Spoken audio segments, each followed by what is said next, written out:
NBA is back. We've got college football on. We're about, I feel like, a couple weeks, really like 2 weeks away from full-on sports betting time of the year where you've got college basketball, NBA, college football, NFL, you've got NHL back on. Everything's on right now, and it's a joy. It's ready. I'm ready. It's the best time of year for sports, in my opinion. And fellas, that's what we're going to get into today. What we're looking at tonight in the realm of sports. We've got NBA on, we've got NFL on. Our first day on the airwaves, in which we're going to be probably giving out official punches for both the NFL and NBA in the same night. Before we get into all those picks, I want to ask you guys how you're doing today and how the picks did last night for the official punches. JR, we missed you yesterday, so we'll start with you. You had to deal with some family stuff. Obviously, duty calls. But how are you doing today? How's your week been? Yeah, we're good. Can you hear me? Yep. All right, just making sure. New headphones on today. So family's good. We're all sick over here, but overall 7 out of 10. Last couple of days have been rough since getting back from out of town, but we're ready to lock in, get some things going. I'm feeling a little bit better today overall. As far as my 2 plays for, Wednesday, I believe, due to double overtime, and since Kevin Durant can't hit one single free throw to close the game out, we would have covered both legs of the Kevin Durant and Shea. For Tuesday night. Yeah, KD was over 23.5, which he still lost that, even with double overtime. So we probably would have still lost that one, but Shea under 32.5 was a loss as well. He finished with 35 after double overtime. So we would have potentially finished 1 and 2, but instead we go 0 and 2, drops us down to 10 losses from previous week of 8. So we will redeem ourselves this week. We sure will. Curtis, how about you, my man? Yep, everything going well. It's been a pretty busy day and week. As far as the plays go, we had Anthony Davis over points and rebounds, 35.5. He finished with 35, had 15 after the first quarter, was looking pretty good, and just couldn't get shots to fall. He finished 7 of 22, so missed 15 shots, but the volume was there, so we get hooked on that.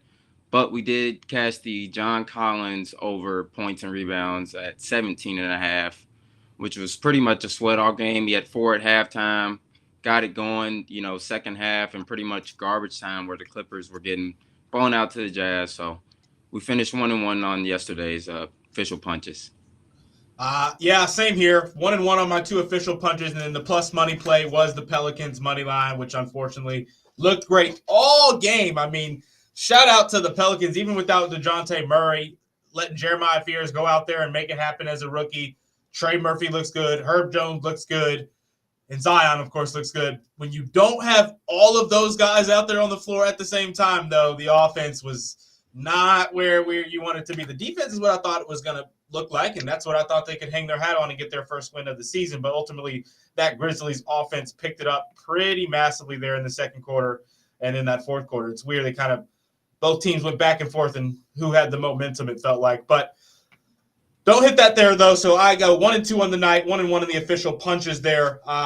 It's all good, though, fellas. It's getting into it. It's the first week of NBA action. Not everything's going to go as planned, but obviously we are going to try to make things happen as much as possible here with these player props because that's what we are on. And there's a lot of good odds out there. They've seemed like the bookmakers for the NBA have prioritized getting these spreads and over-unders and actually games correct with the teams, and the priority on the player props has shifted a little bit. It's also beginning of the season. None of they're going off last year's averages, and you don't know what to make the rookies' numbers. I was able to hit a little bit of a rookie parlay last night, which was cool, but that's just you're just hoping at that point. But I feel like the player props have all been pretty good so far this season in terms of like getting good odds on pretty realistic stuff versus last year. I felt like it was this guy to get 20 minus 600, this guy to get 25 minus 110. Like what's going on now you can go get that 20 for minus 330 or whatever. So when you're building up parlays, trying to get to those minus 100 and plus 100, 2 and 3 leg props, just trying to find all the safe stuff. I feel like right at the moment we've got more of an opportunity, but fellas, I want to look into tonight. Before we get into our NBA talk tonight, I want to get into the NFL. Lazard guy's been chatting to us. He's been sending some plays in. He's been getting incorporated with our new X account and getting his thoughts out there. I believe he's on Jordan Mason 2+ touchdowns tonight. He likes Jordan for 2+. I believe they're not taking Aaron Jones off of IR tonight, so it is going to be Jordan Mason getting all the carries. He's plus 165. I thought he was back. I thought he was back too, but apparently they're not taking him off IR. I guess they haven't decided if he's actually going to play tonight. Maybe that's changed, though. That was like the case like 3 hours ago. I haven't looked at many things. I haven't seen any updates before I went on the radio. But I saw that he was still on, like, I literally said they're keeping him on IL, but he's going to be suiting this game. Like, I don't know what that means. It's like you're going to take him off of the injury reserve right before game time then? Don't you have to do that the day of the game or the day before the game? I don't really know how those rules work with the IL, but I want to get into tonight's Thursday night football matchup. We gave out some winners last Thursday night. Thursdays have been the best day on the show so far, and it's time to continue that on this Thursday on the Ticket Puncher Show. Curtis, Philly, before we get into actual punches and stuff, what are we feeling about this game just in an overall sense? Curtis, Philly, we'll start with you. Vikings, Chargers, do you have a lean just on the game? Do you have like a reasoning for you feel like who's going to potentially be in position to win this game? Yeah, it should be another good, Thursday night. I'm leaning towards the underdog. I know this number has kind of dropped. Was at 3.5 at most places. Now I'm kind of just seeing 3s. Chargers pretty banged up on that offensive line. I'm still don't know who's going to start there. If Joe Alt's going to make his presence tonight. If he's out, I really will be leaning heavy into the Vikings +3 and maybe even the money line. And I also lean to the over. I think both of these defenses can be exploited. So Vikings +3.5 and the over 44.5 are both some strong leans I have. Love that. I'm with you there. JR, anything you're looking at in particular just on the game as a whole before we get into the picks? Yeah, I mean, I like Chargers to win. I think they've been beat up, but I do think they bounce back in this game at home. Aaron Jones is active. They have made him active. Yeah, as of 10 minutes ago. So okay. I'd be a little bit scared, Lazard, on that 2 TD, baby. Oh, Lazard. So that's why I liked Mason for 1. I think that even with him coming back, they should still go back to 50-50 until Aaron's fully healthy. Yeah. Let's whip out the playbook here. We're just doing team right now, no props. Yeah, or just how you feel about the game in general.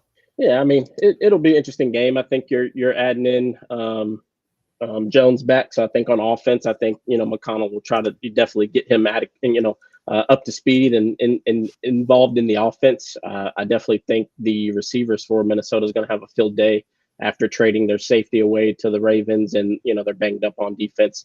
But I still have this feeling that it's going to be a shootout. Maybe high 20s. Mid to high 20s. For points before we get into props. So you like the over? Yeah, I would take the over in this one. I think it's going to be a sneaky one, but I think it covers. It'll be like a 30-20 or double high 20s. Yeah, I like that.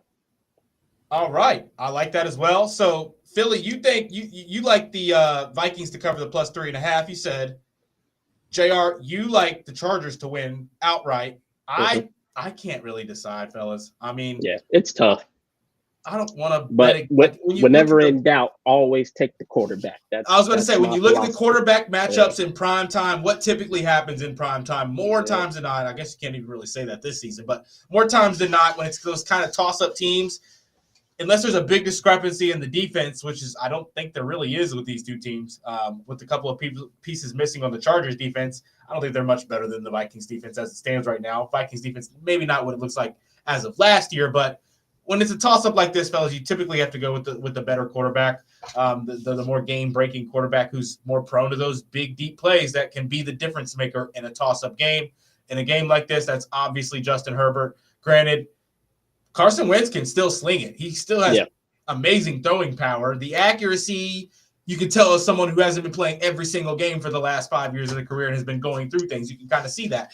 The 40-plus yard throws aren't on the money every single time like they would be if you were playing every single game year in and year out and making those throws in-game year in and year out versus 2 or 3 games in a row and then not again for a whole year where you're making those kind of throws in games. So I get it. But I do think that he should be even more comfortable in this offense now, even more connected with his receivers. I do think that should allow for the Vikings to put up a good amount of points. I mean, we're talking about the best receiver in the game, fellas, in my eyes, and Justin Jefferson. He should get, 8 targets minimum tonight. If you give Justin Jefferson 8 targets minimum, in my eyes, he's coming down with 7 of those at least. But, he's going to have 5 or 6 catches at the very minimum. I think he's going to go off for 7 or 8 or 9 catches, if I'm being honest.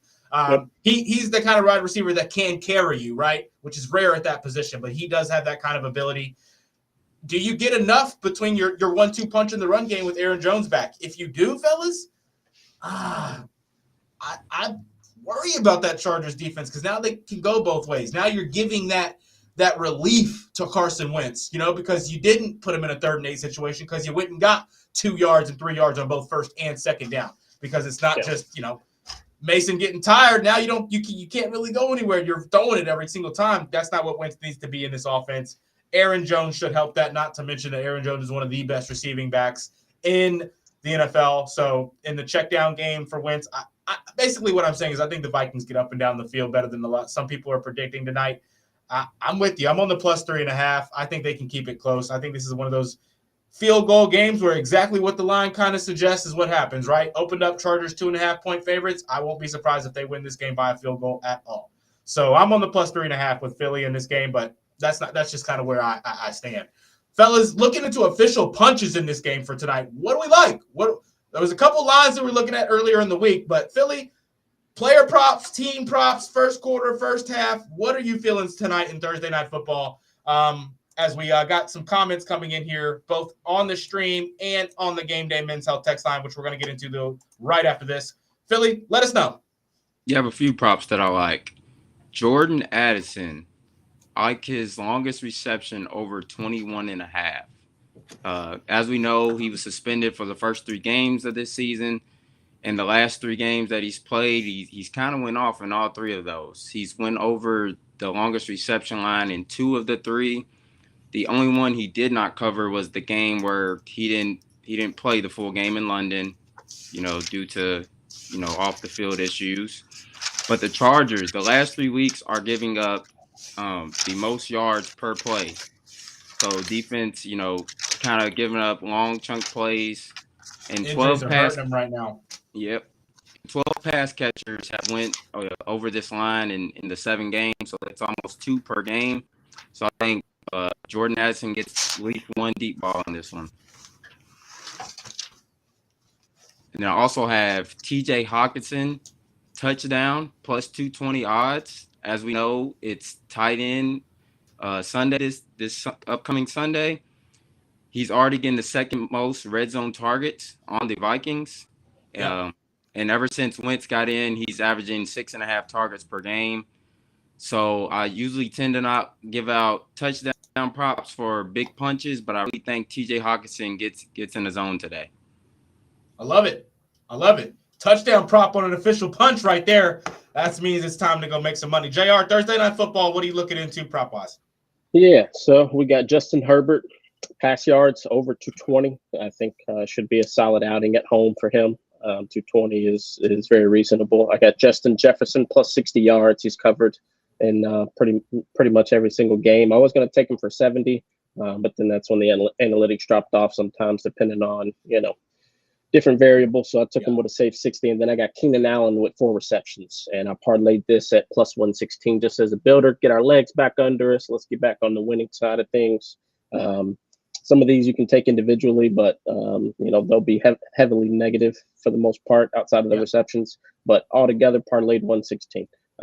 Outside of that, my straight hammer bet is Justin Jefferson over 5.5 receptions. Right now, it's minus 128. So that's what I will be loading up on. You just stole it from me. My 2 props for tonight. I'm looking at I was looking at Justin Jefferson, the 6+ receptions. I like it. That was going to be my official Big X Big Punch for the night for the first one. Go ahead, JR. as one great philosopher once said, he's down there somewhere.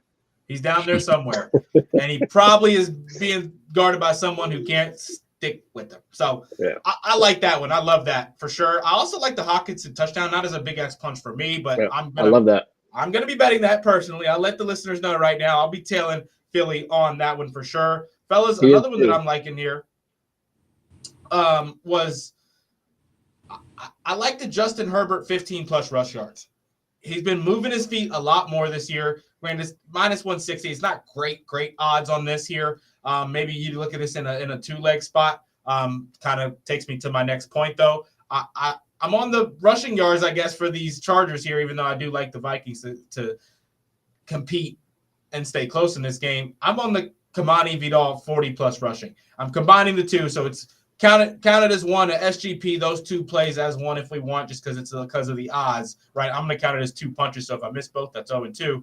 I'm on the Vidal 40-plus rushing yards on top of the Justin Herbert 15-plus rushing. I just think that the secondary for the Vikings can be a little bit frisky, fellas. They've got their moments out there. I think they force enough long pass situations that ultimately Justin's going to have to maybe use his feet. They're going to have to get Vidal on, getting some yardage back for maybe some punts on a potential 3-and-out and stuff. I think that he's going to get enough carries. I think Justin Herbert's going to cover this in probably 2 or 3 scrambles. Obviously, they're not designing any runs for him. That's their pride and joy right there. But I do think that as of late, just because offensive line a little bit shaky at times, actually shaky. Are they one of the worst offensive lines in the league right now? Yeah, I think statistically the worst right now with I think I think he got sacked the most. I think he's been sacked the most this season. I think Minnesota's on that list too with all the injuries. So guys who are getting sacked a lot, typically they learn after a few weeks, right? I got to help my guys out, right? I got to help us help ourselves. So one way you can do that is trying to stay in front of the chains with your feet as a quarterback. Justin's been doing that lately. I think he gets back on track with that tonight. Like that. If he takes a sack, though, does it make his rushing yards negative? If he leaves the pocket, it's a tackle for loss outside of the pocket. You're losing those yards. I don't think they lose it on sacks in the pocket.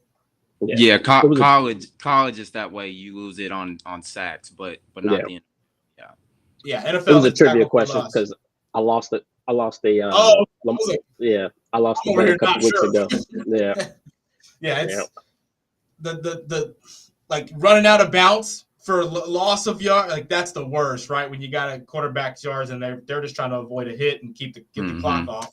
They're not really worried about losing yards when they've already maybe caught those yards on first down. So that's where we're at in Thursday Night Football. JR, I'm sure you're probably building us a little bit of a parlay right now that we're going to get out up here on the end of the show. If you want to, maybe we just build it here verbally. But I want to get into the Game Day Men's Health text line and our chat before we get into the NFL or the NBA picks for tonight. Fellas, in the chat, on the Game Day Men's Health text line, we've got a texter in. It says, all right, guys, it's a weekend bet, but giving 2 days notice. Any bets for the UFC fights this weekend? I think Aspinall is not only going to retain the heavyweight title, but land a knockout in the first 2 rounds. I think you're in a title fight asking for a knockout in the first 2 rounds. I think don't wager anything crazy on something like that because you're asking for a lot there. I forget the name of who he's fighting. I got to go look it up here. I wish I could give more insight on UFC. I know a handful of these guys. If it's not 2 fighters, I know the name of though. I mean, but then I know some of these names. I'm not finding it here. Cyril Gane, is that who he fights? You said Aspinall? Oh, Cyril Gane, Aspinall, yeah. Okay, Cyril Gane. I don't know much about it. I've heard the name. Don't know a whole lot. I'm liking this. I mean, I'd say that Aspinall by KO or TKO or submission is actually Aspinall by KO, TKO, or on points is minus 140. I would take that. You can play that up much safer, I feel like. So maybe just a straight up TKO in the first 2 rounds. That feels risky. Texter on the Game Day Men's Health text line is Lazard Guy texting in, fellas. He says, using my FanDuel NBA No Sweat token on Aaron Gordon first basket. Lazard Guy, shout out to him. He hit the Evan Mobley first basket last night as well. Nice. For us. I didn't get it in time, but he caught it, which was super cool. We were chatting about it on air yesterday.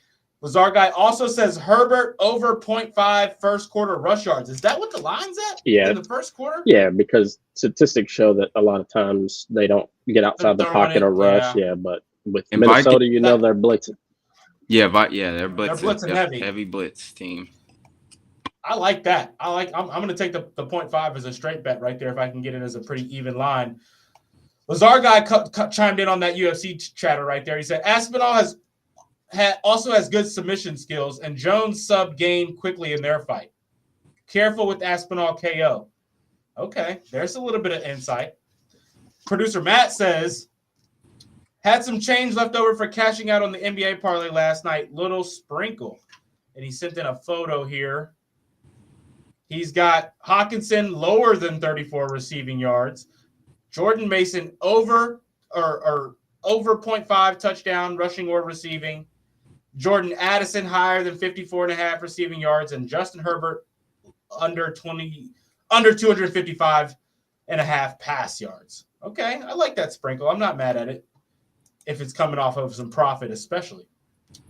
Scooter Dingus texted into the show. He said, let's roll, boys. He just placed a parlay in, and he's got Chargers money line, TJ Hawkinson anytime touchdown, Justin Herbert 220+, Justin Jefferson 6+ receptions, Kamani Vidal 40+ rushing yards, and he's on the over 44.5. Solid. He just parlayed every single official punch of the night. He's trying to hit them big right there. I am not mad at that at all from Scooter Dingus. Love it. Catch Scooter Dingus 7 to 8 a.m. here on the Big X from Sunrise with Scoots. Fellas, I love this. I love all the people chiming in here. T. Will from the X chat says, long shots tonight. Naheem Hines, Trey Harris. How do you guys feel about that?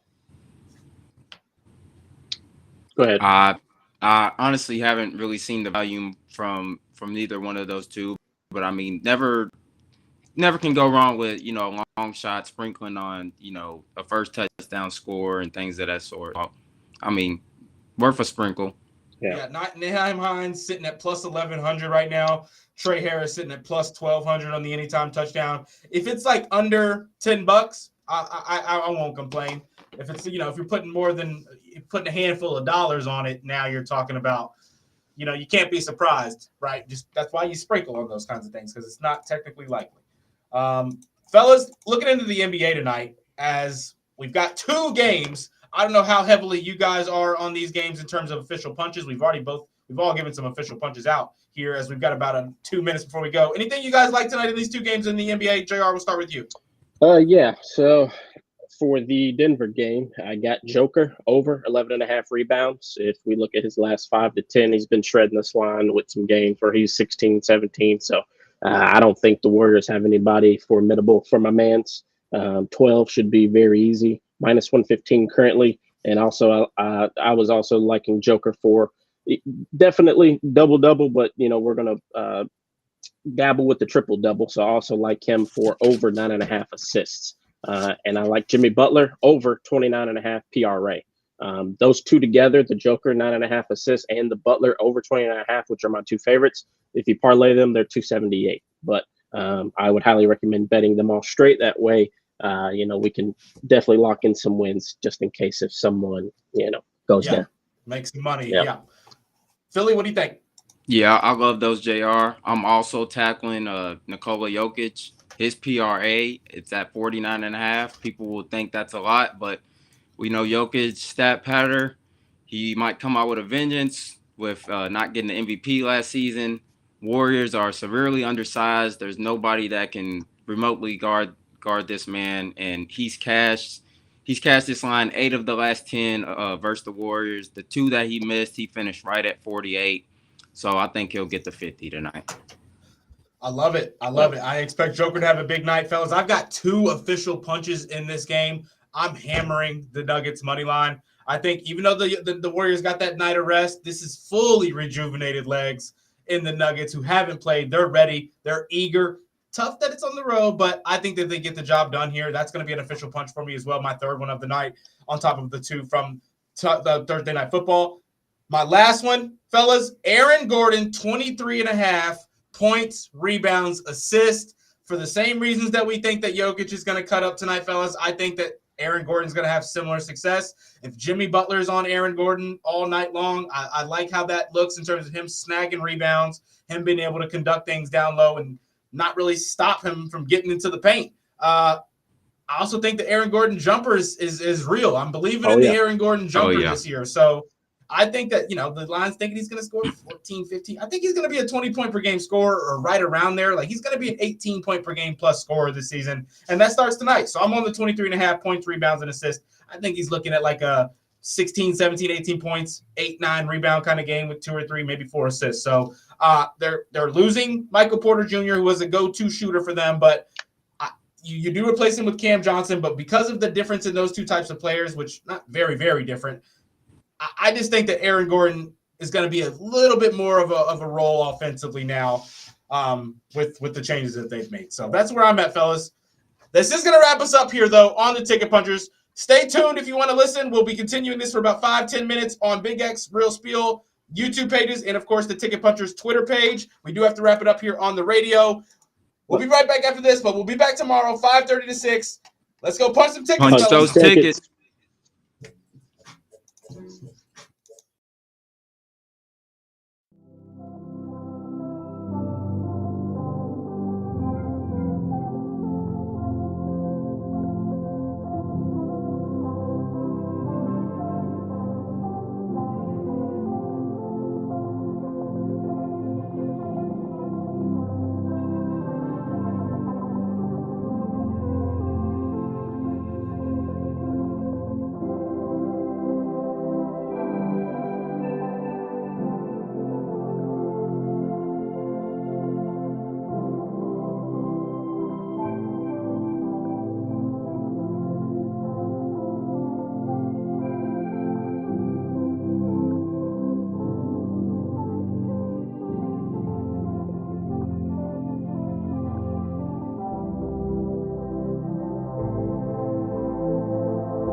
All right, fellas, welcome back in. Welcome back in. JR, walk us through this parlay and looking what we're looking at right here. Yeah, so, my philosophy is the closer you get to sub 1,000, that's the best chances to take home the money bags from the book. So we got Carson Wentz 200, altered down from 220.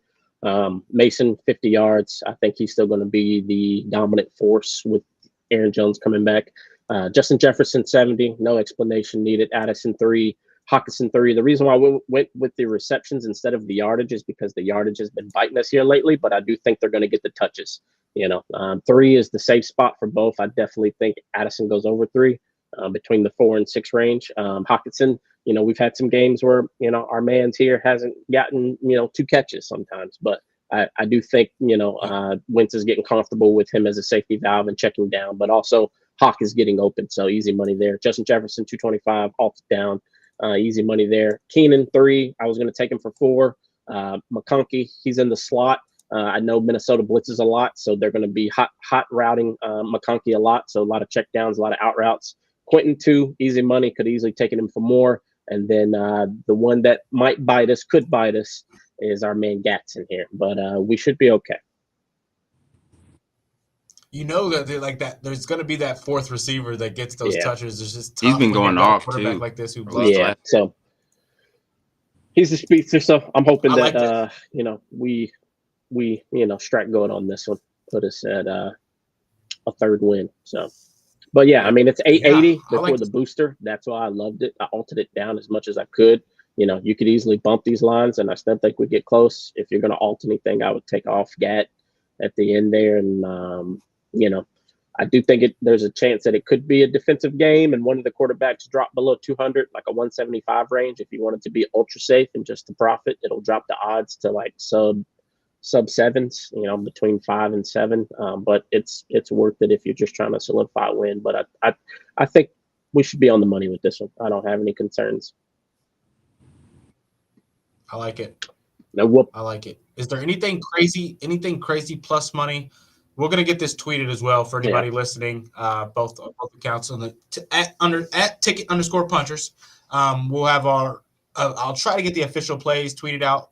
Each person kind of get their own tweet each night, like the Romy Bean official punches of the night, the Philly Picks official punches, and the Junkyard Dog official punches, and then we'll also get the parlay of the day tweeted.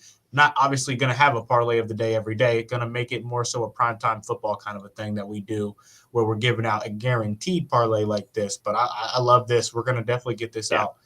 Anything to add to this, Curtis? Or any takes to add to this? No, that's a very well put parlay. I'm very confident JR is going to go, 3-0 on these parlays on the Thursday night. No pressure. Yeah. Mr. Cook himself. No pressure. Mr. Cooker. I've been gone, so we're definitely due. Fellas, we all like the Nuggets tonight, right? I think I'm gonna. So I want to look at a bit of a parlay here. Scoots just sent me one. I like to kind of build these similar parlays in the NBA that you just built for this Thursday night football, except with one thing on there that I like, basing it off what I believe, though. What I do believe is going to happen tonight is the Nuggets are going to win. So I'm taking the plus 108, right? That's kind of where the tough prop is for me, that now if I'm going to parlay on this, something that is worth straight betting, if I feel like I need a parlay on this, I'm going to take the super safe stuff. And I think that there's a route here to getting a really, really smooth 3-leg if we believe the Nuggets are going to win, right? If we call that a lock, which it's not. There's no such thing in sports. But let's say we call it a lock just because all three of us truly believe they're going to win tonight. What other things can we add on here on top of those two? And I'm thinking that our official punches. I mean, the Nikola Jokic PRA Philly maybe with the possibly alter combined with the combined with the Aaron Gordon PRA. Yeah, maybe alt them both down and yeah, that's exactly what I was about to say. On an alt for a little bit lower on both, since you're already taking the plus money. But now, of course, I'm not. Could probably get around plus 400. I'd say 400 or 500. Let's see.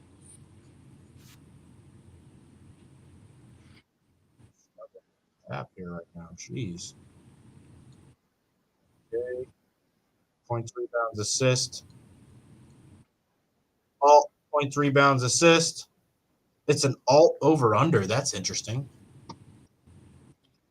They still let you only alt the over under. I'm going to alt Aaron Gordon at 20.5 0.3 rebounds and assist at minus 188. And I'm going to alt Nikola Jokic at 20.5. lines 48.5 total. 49.5. So maybe 49.5. I'm going to take the 46.5 at minus 178. Now I've got a 3-leg at plus 313. Isn't there a boost? Aren't they giving a boost out tonight? Are they making us? They're making us bet NFL. I think there's a 50% boost on FanDuel, I believe. Mm-hmm. Yeah. Well, you got to select one of the three, I believe. Oh, I already used it. Yeah, that's right. Well, they're giving one every night. Yeah. Unless. Yeah, I already used it earlier. So I forgot. I used it earlier on the Nuggets money line. Nuggets money line. Aaron Gordon 6+ rebounds for a 2-leg SGP, and then in the other game, I've got a Benedict Mathurin and Pascal. Benedict Mathurin 6+ rebounds. Pascal Siakam 15+ points.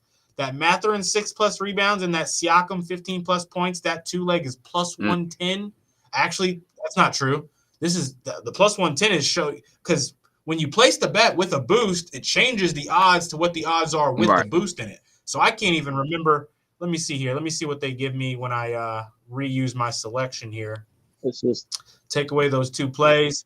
So it's plus 137 for Benedict Mathurin and Pascal Siakam. 15 plus and then 6+ rebounds. I like that. I do too. Mathurin's 6+ rebounds is kind of, he has to play enough and he has to be attacking the paint enough on the defensive end, be guarding somebody who's coming in and out of the paint, right? If he's guarding a shooter, that's pretty much not going to happen unless it's by luck. But Mathurin's that he likes fighting for rebounds, though. You know, he's an athletic rebounder. That's kind of where I'm at on the 6+.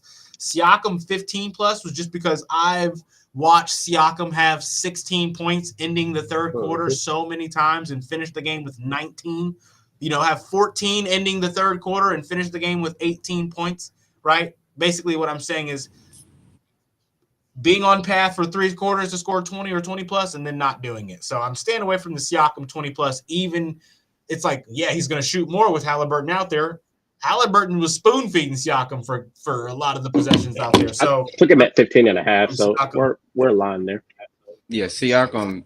So I got the 15+. Oh, sorry, I got 15.5 alt points. That's the same.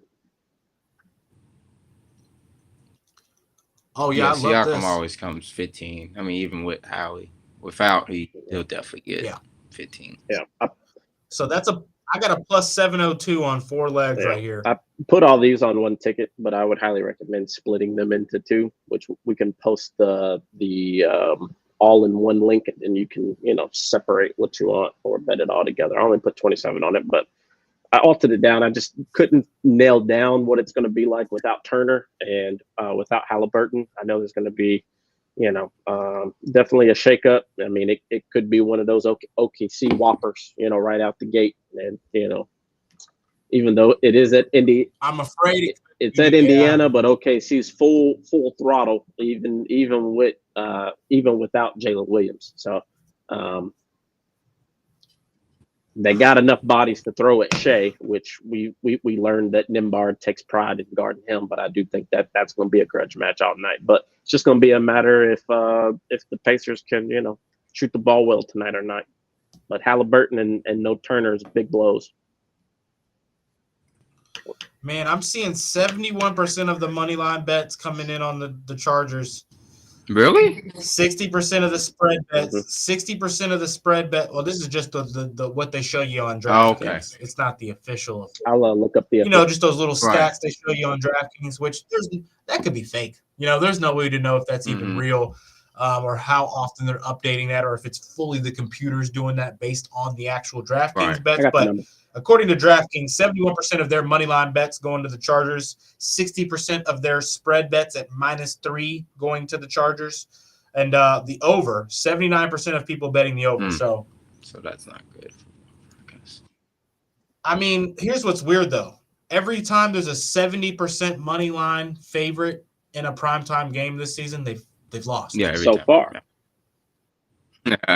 So far. So they are, and that's just what on DraftKings, right? That's not even like 70% money line favorite. Money line. Basically, what that means to me is that it's gonna feel like a toss up for 3.5 quarters. It's 60% of the money is going towards Chargers, only 40% towards the Vikings, probably due to the home court advantage for the Chargers. Spread is 60 per 3.5. It's moved plus 3.5. 60% of the money is going towards Minnesota. There, only 40% to the Chargers due to the recent losses on the road. Over is cashing or pulling 60% of the money, only 40% of the under. So I definitely think over, and it's a tricky one, man.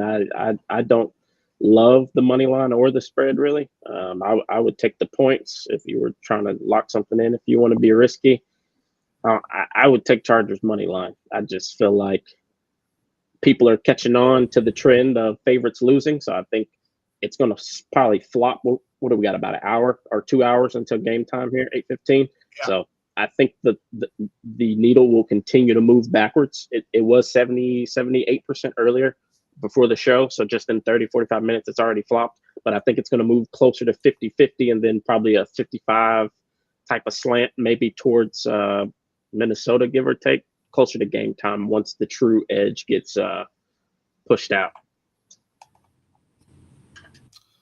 All right. I love it. Is there anything else we haven't addressed tonight, fellas? I mean, we haven't I don't know about you yet, Philly, but I haven't gotten to do my dig into hockey like I thought I was Yeah, going I to haven't by this either. point at the start of their season. I just called me yet. I haven't had my calling. I know the Winnipeg Jets still nice.